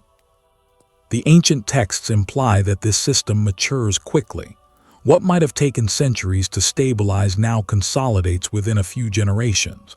Long human lifespans intensify this process. Knowledge is not lost through death. It is refined by the same individuals who first received it. Authority becomes entrenched. Innovation compounds without reset. Errors persist alongside advances. This persistence alters moral perception. When power remains concentrated and consequence delayed, restraint weakens. Actions once considered exceptional become habitual. Violence becomes normalized not through chaos, but through efficiency. The tools that enable dominance also distance the wielder from its effects. Harm can be inflicted without proximity, calculation without empathy. The text suggests that this detachment reshapes thought itself. The canonical language describing the human heart turning continually toward harm reflects more than moral failure. It reflects conditioning. Repeated use of unrestrained power trains intention. Desire follows capacity. What can be done soon feels permissible. The Watcher's instruction plays a central role in this conditioning. They teach how the world works, but not why it should be limited. Knowledge of structure arrives without knowledge of boundary. Humanity learns to manipulate creation without learning to steward it. The giants, operating within this altered system, become enforcers of imbalance rather than its origin. Their strength magnifies what knowledge has already set in motion. They dominate not only through size, but through access to advanced skill. Their rule demonstrates what happens when power and knowledge converge without restraint. The earth responds accordingly. The ancient texts speak of corruption spreading across all flesh, a phrase that suggests total penetration rather than localized decay. Systems that once supported life now extract it. Agriculture becomes exploitation. Governance becomes coercion. Worship becomes transactional, shaped by fear rather than alignment. At this point, later traditions describe a turning. The cries of the oppressed, of the consumed, and of the land itself are said to rise upward. This language does not imply organized prayer or formal appeal. It implies accumulation made audible. Suffering reaches a density that cannot remain contained within the world. This upward movement contrasts sharply with the earlier descent. Knowledge moved downward without restraint. Now consequence moves upward without mediation. The Watchers, who once transmitted instruction, are now confronted by evidence that exceeds justification. Their role as intermediaries collapses. They are no longer between realms. They are implicated within the breach. The texts imply that the Watchers become aware that knowledge cannot be recalled. Teaching cannot be undone. Even if they were removed, humanity would remain altered. This realization marks a shift from participation to regret, though regret does not yet produce resolution. The canonical narrative begins to narrow again, preparing for response. The description of corruption reaches completeness. The world is not partially compromised, it is saturated. This saturation validates the severity of what will follow. Judgment, when it comes, will not interrupt growth prematurely.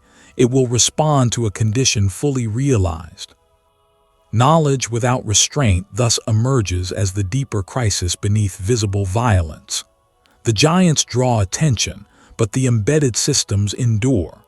The problem is no longer a class of beings, but a world reshaped by unbounded capacity. The chapter closes with knowledge fully entrenched and restraint fully absent. The earth bears the weight of instruction given too quickly and received too completely. What remains is not ignorance, but excess. An excess that cannot be corrected by gradual means. The narrative now prepares to shift from spread to reckoning. The cries have risen. Oversight will return, not to teach, but to judge. The narrative now turns decisively downward. The Watchers recede from view, not because their role has ended, but because the weight of consequence has shifted to the world below. The ancient texts begin to describe not what was done, but what was endured. The earth itself becomes the central witness. Later traditions speak of strain rather than sudden ruin. Violence does not erupt all at once, it accumulates. Excess does not announce itself, it spreads. The world described here is not collapsing in chaos, but buckling under sustained pressure. The imbalance introduced earlier now permeates every layer of existence. The canonical language becomes heavier, more evaluative. Where earlier passages recorded growth and multiplication, later ones speak of corruption and grief. This shift in vocabulary signals a change in perspective. The world is no longer simply observed, it is assessed. The condition of creation is weighed. Violence is described as filling the earth. This phrasing is deliberate. Violence is not confined to isolated regions or exceptional moments. It saturates daily life. The texts do not catalog battles or crimes.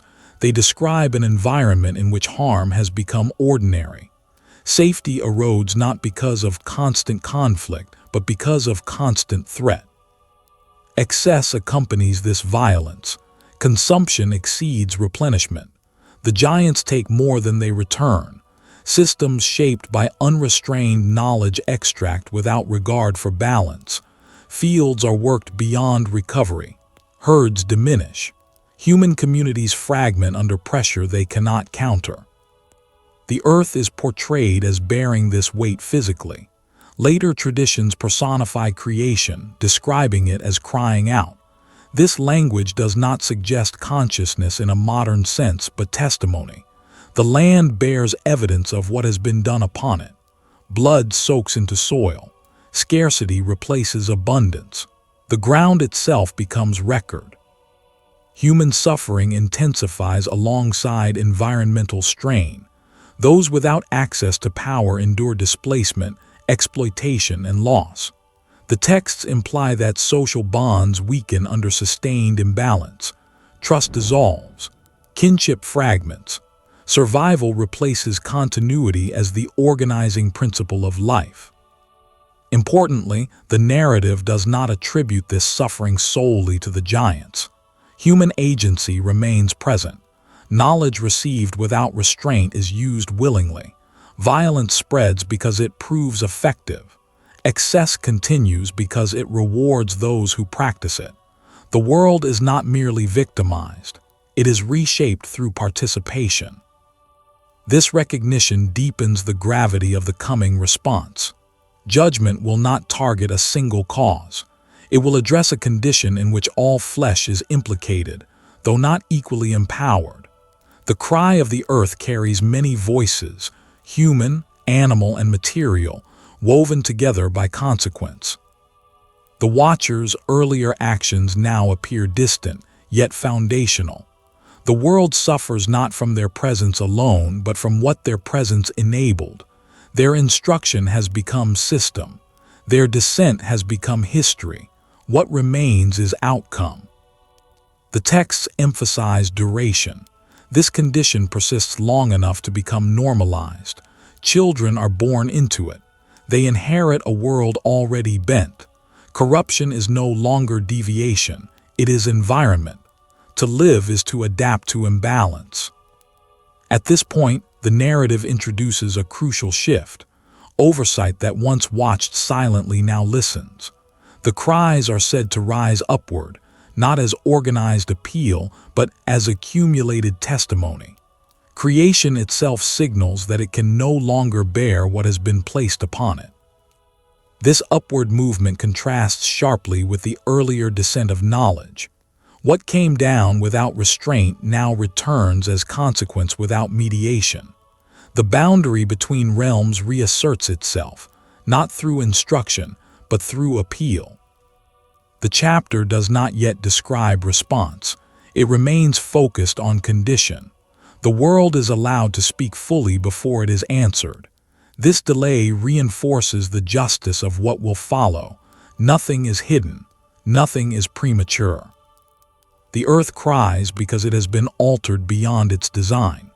The narrative pauses here, with suffering fully visible and excess fully entrenched, but with judgment not yet pronounced. As the testimony of suffering gathers weight, the ancient texts deepen their focus on saturation. The language used no longer suggests isolated injustice or periodic collapse. It speaks instead of fullness, of violence filling the land, of corruption spreading through all flesh. This fullness is not abundance, but excess carried beyond tolerance. The earth is described as burdened, not empty, overwhelmed, not abandoned. Later traditions elaborate on this burden by returning repeatedly to bloodshed. Blood in ancient thought represents life itself. When blood is spilled without restraint, life is not merely lost, it is profaned. The ground receives what should have remained with I. And the body, and in doing so becomes witness. The earth's cry is therefore not metaphor alone. It is the accumulation of violated life embedded in creation. The narrative emphasizes that this condition persists without interruption. There is no corrective moment within human systems. Violence proves efficient. Exploitation proves profitable. Excess proves sustainable for those who benefit from it, even as it destroys those beneath it. This asymmetry prevents internal reform. Those with power have no incentive to restore balance. Those without power lack the means. The giants remain visible agents of domination, but they are no longer the sole source of harm. Human structures, reshaped by unrestrained knowledge, now perpetuate imbalance independently. Authority enforces itself through force. Innovation serves extraction. Skill serves control. The world's suffering becomes systemic rather than episodic. Animals, too, are drawn into this condition. Later traditions describe creation itself as disrupted, creatures consumed beyond need, habitats stripped, cycles broken. The earth's cry includes voices without speech. The order established at creation, in which every living thing had place and provision, has been distorted.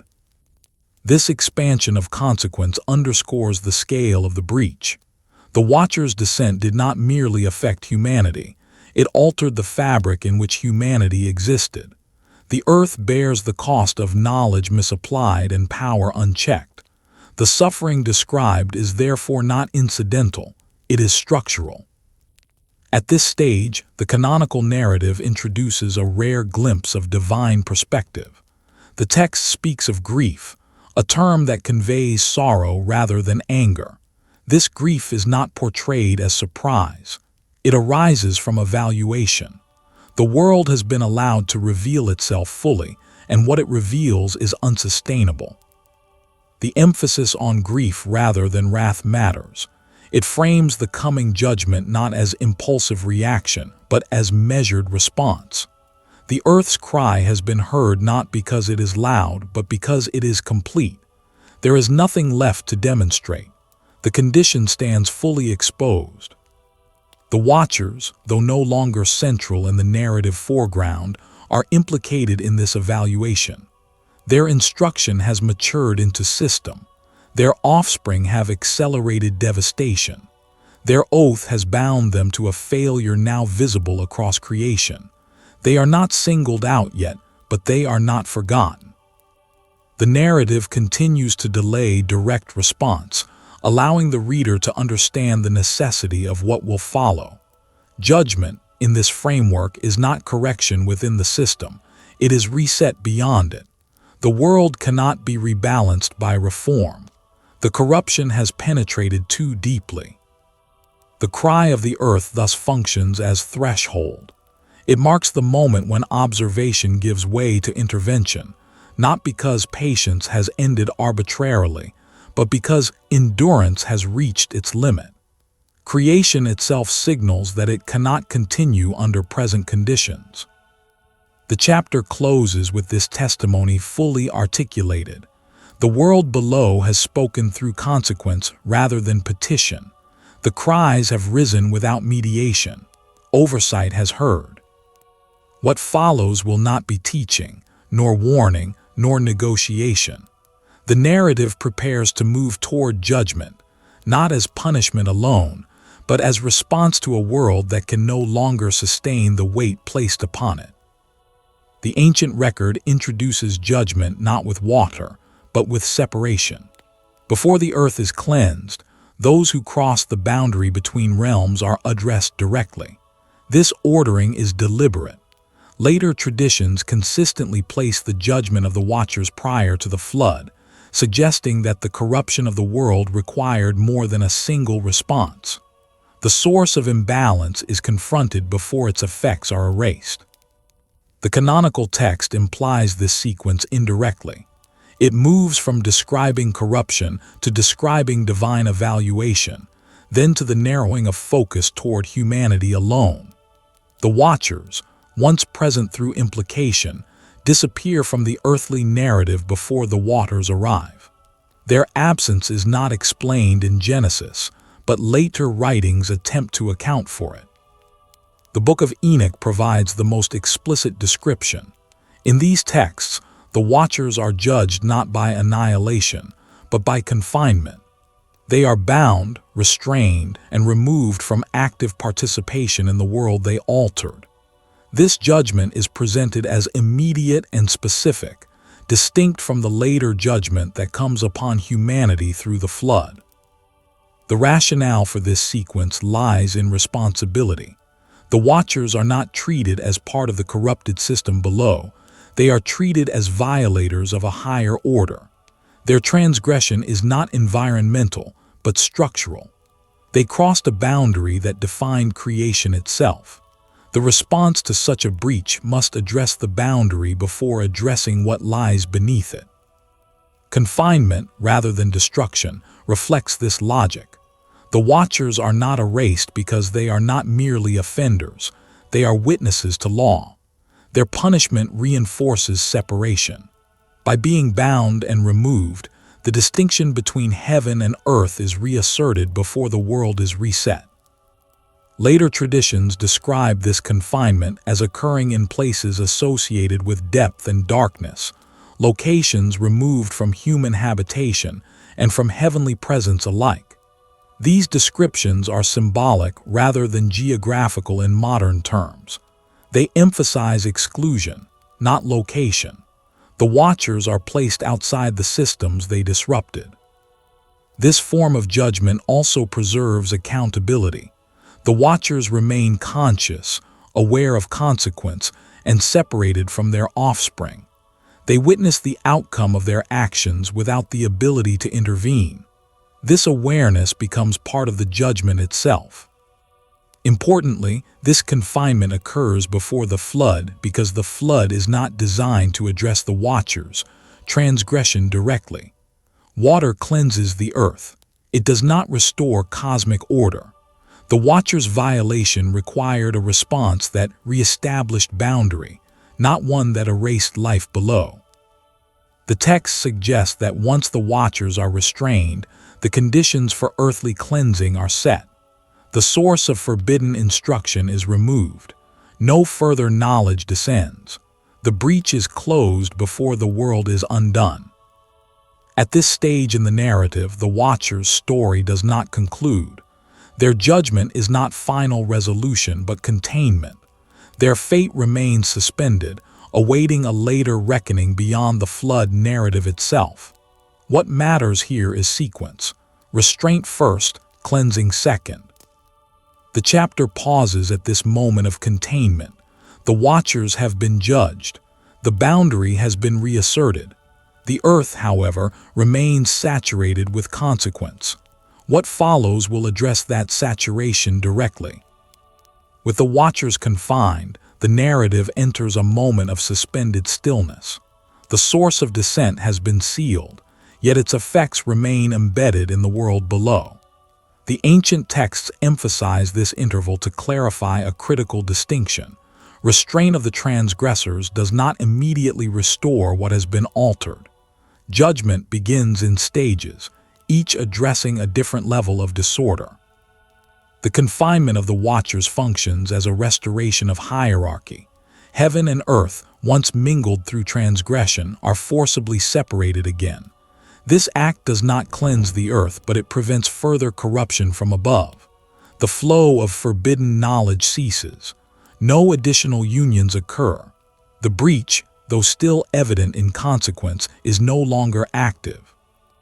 Later traditions describe angelic agents assigned to execute this judgment. These figures are not portrayed as arbiters acting independently, but as enforcers of an existing order. Their role reinforces the idea that the Watchers' transgression was not a matter of competing wills, but a violation of established law. The response is administrative rather than retaliatory. The Watchers' confinement is also described as public within the unseen realm. Their binding serves as precedent. It demonstrates that no position, however elevated, places one beyond accountability. This demonstration is essential before the flood, which will affect all flesh. Order is reasserted above before judgment proceeds below. The texts further suggest that the watchers are denied advocacy. In later traditions, their petitions are rejected not because mercy is absent, but because the boundary they crossed cannot be renegotiated. Their role was defined by restraint. Once restraint failed, their function ended. Confinement preserves this finality. Meanwhile, the giants remain on the earth. The watchers' restraint does not remove their offspring immediately. This delay reinforces the narrative logic. The giants are not anomalies to be erased independently. They are expressions of a world already corrupted. Their continued presence ensures that the earth's condition reaches completeness before cleansing occurs. The canonical narrative mirrors this structure through omission. It does not describe the watchers' confinement directly, yet it proceeds as though their influence has ended. Attention shifts entirely to humanity, to the state of the earth, and to the preparation of judgment through water. The absence of the watchers from this phase is itself testimony to their prior removal. The flood, then, is not the first judgment but the second. It does not address the breach between realms. That breach has already been sealed.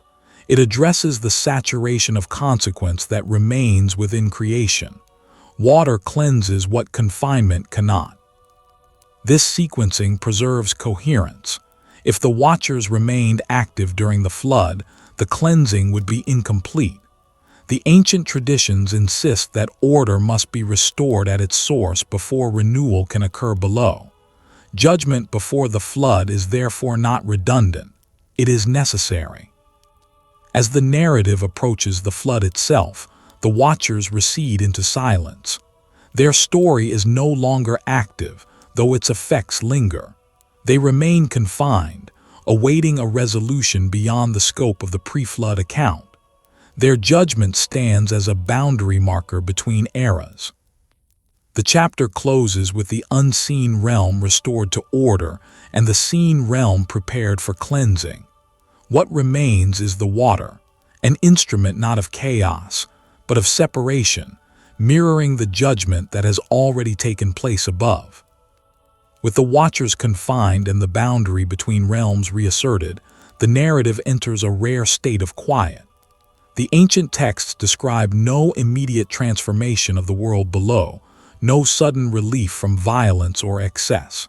Instead, they emphasize stillness, an absence of movement that signals not resolution but suspension. Judgment has begun, yet its most visible form has not arrived. The watchers, once defined by vigilance, are now defined by restraint. Later traditions describe them as bound, removed from the cycles of observation and intervention that once shaped their existence. Their confinement is not portrayed as sleep or annihilation, but as enforced awareness without agency.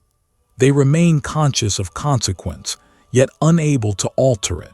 Silence becomes their condition. This silence is significant. The watcher's story does not conclude with confrontation or explanation. It ends, for now, with removal. Their voices no longer shape events. Their knowledge no longer descends. The world continues without them, bearing the imprint of what they set in motion but no longer subject to their presence. The earth, however, does not immediately change. The corruption described in earlier chapters persists. Violence remains normalized. Knowledge without restraint continues to operate. Systems built upon imbalance do not dismantle themselves simply because their origin has been restrained. The world moves forward under momentum rather than direction.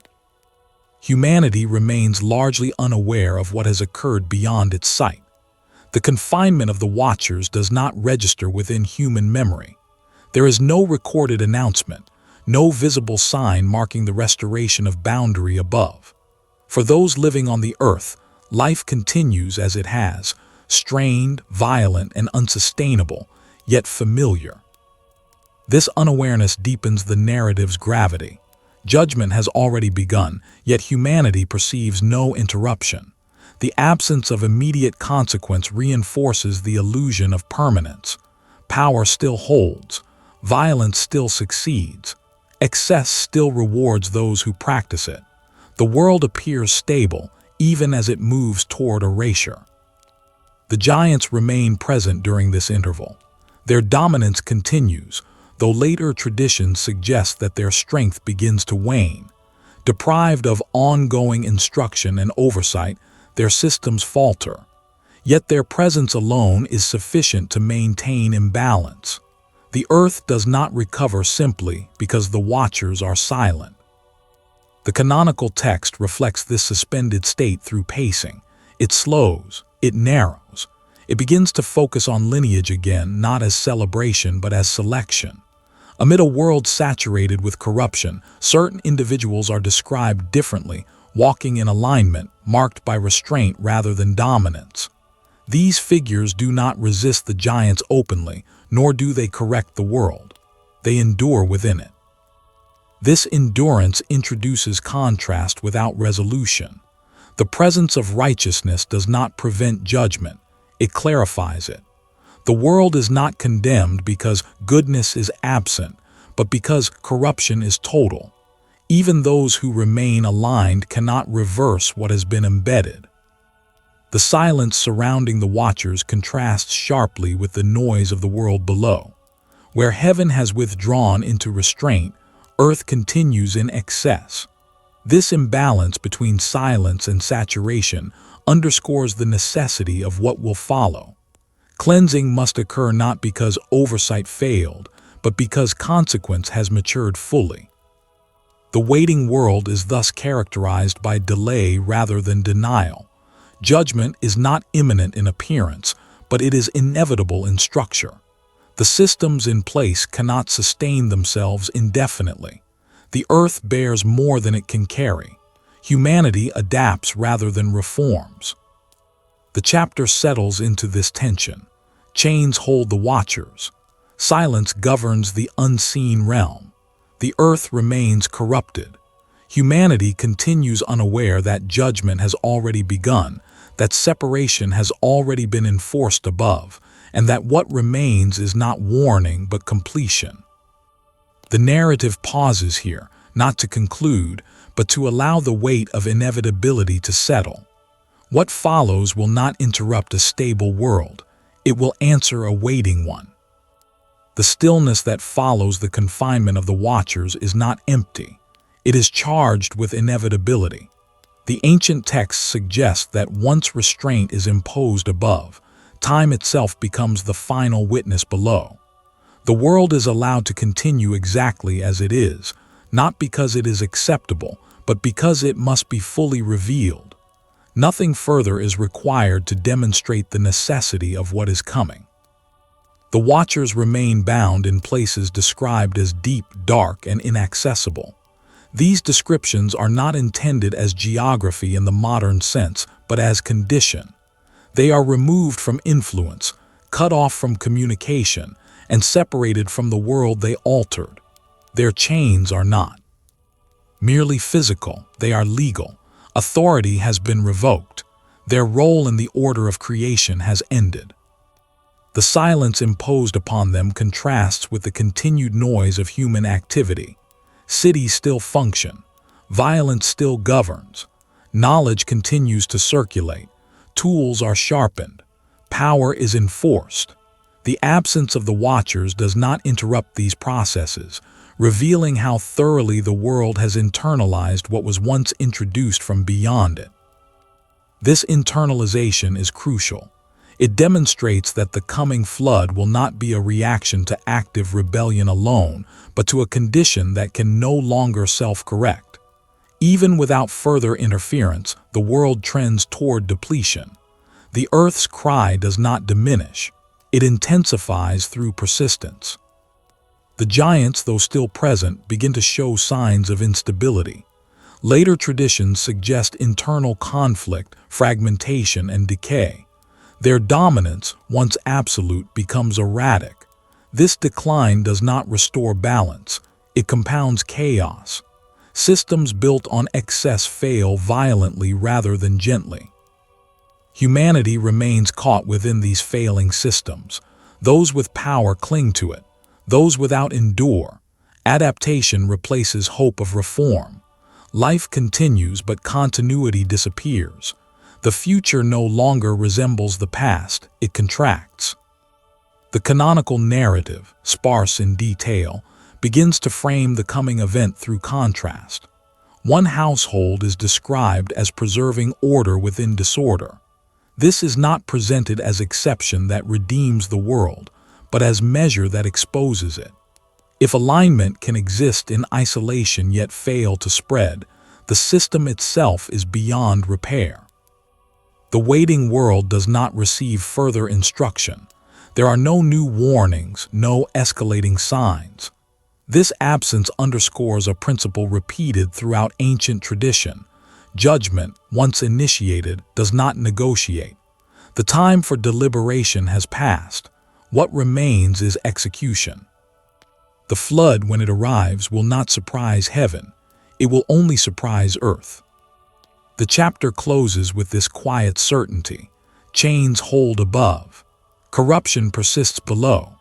Humanity lives within a world already judged, unaware that separation has begun and that cleansing waits only for its moment.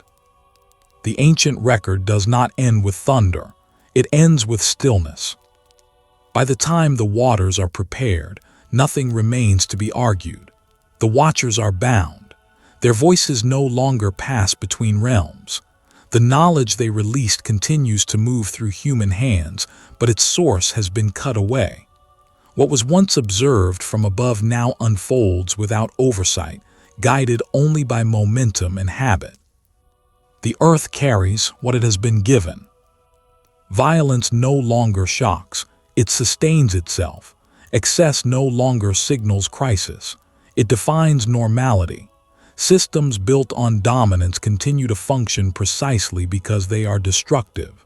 They extract until nothing remains to extract, then turn inward. This is not chaos. It is order without restraint. Humanity does not gather to resist what is coming because it does not know that anything has already begun. Judgment has not arrived as spectacle. It has arrived as silence. The separation above has already occurred. What remains below is consequence waiting for form. The ancient texts do not describe panic in these final days. They describe routine. Fields are worked, tools are sharpened, power is enforced.